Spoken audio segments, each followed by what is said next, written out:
सुबह का समय था। हल्की सुनहरी धूप पेड़ों की शाखाओं से छनकर नीचे गिर रही थी।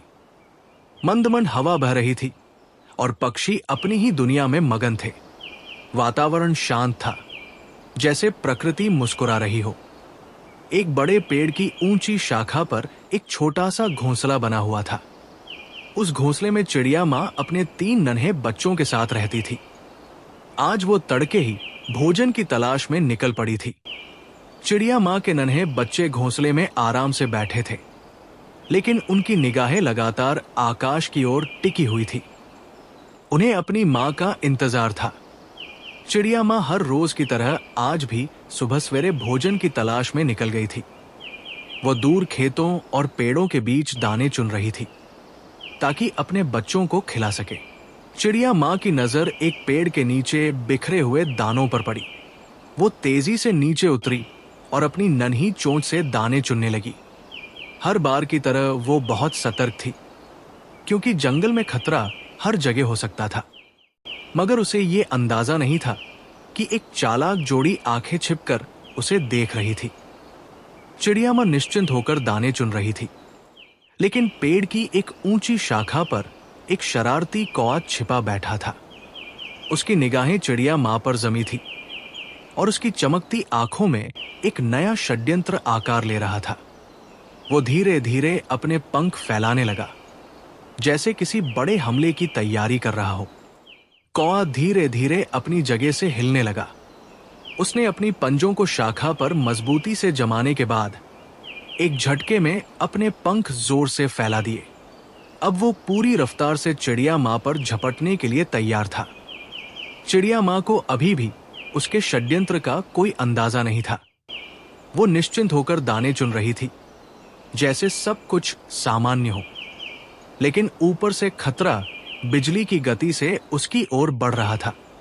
अचानक कौआ अपनी जगह से छलांग लगाकर पूरी रफ्तार से नीचे आया।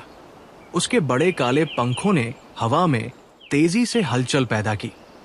वो बिजली की तरह घूमता हुआ चिड़िया माँ की ओर बढ़ रहा था, जैसे कोई शिकारी अपने शिकार पर हमला करने जा रहा हो। चिड़िया माँ अब भी निश्चिंत थी। उसे खतरे का जरा भी एहसास नहीं था। वो जमीन से और दाने चुनने में व्यस्त थी। लेकिन जैसे ही एक परछाई उस पर पड़ी, एक अनजानी बेचैनी ने उसे घेर लिया। कौआ अब सिर्फ कुछ पलों की दूरी पर था। उसकी तेज नुकीली चोंच और फैले हुए पंजे चिड़िया माँ के खाने पर कब्जा करने के लिए तैयार थे। चिड़िया माँ ने जमीन से आखिरी दाना चुना और जैसे ही उसने सिर ऊपर उठाया, अचानक उसकी नजर एक बड़ी काली परछाई पर पड़ी। उसका दिल जोर से धड़क उठा और एक झटके में उसे खतरे का एहसास हो गया। चिड़िया माँ तेजी से ऊपर उड़ गई, लेकिन नीचे कौआ गुस्से में था। उसने दोबारा झपटने की तैयारी की, मगर तभी एक आवाज आई। साइम, जो ये सब देख रहा था, तुरंत अपनी जगह से खड़ा हुआ और जोर से ताली बजाई।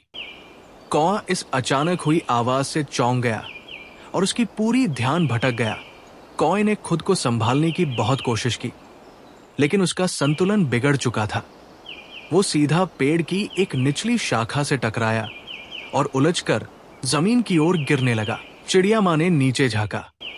कौए की हालत खराब थी। वो मुश्किल से हिल पा रहा था, मगर हैरानी की बात यह थी कि वो मदद के लिए किसी को पुकार नहीं रहा था।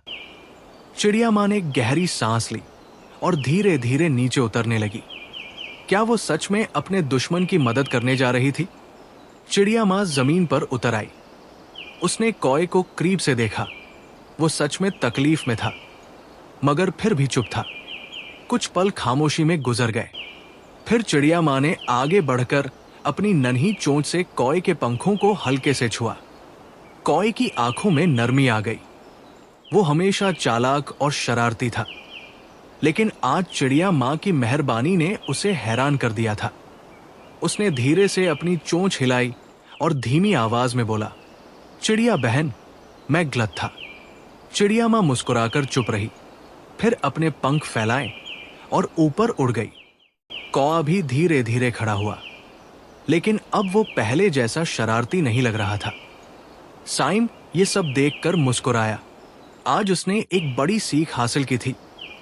दया ही सबसे बड़ी ताकत है। चिड़िया माँ की मेहरबानी ने कौए को बदल दिया था और साइम ने सीखा कि सच्ची ताकत दूसरों की मदद करने में है।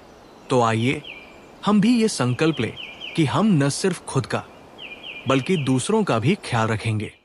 अगर आपको ये कहानी पसंद आई तो वीडियो को लाइक करें, कमेंट में अपनी राय दें और अधिक रोचक कहानियों के लिए हमारे चैनल को सब्सक्राइब करना न भूलें।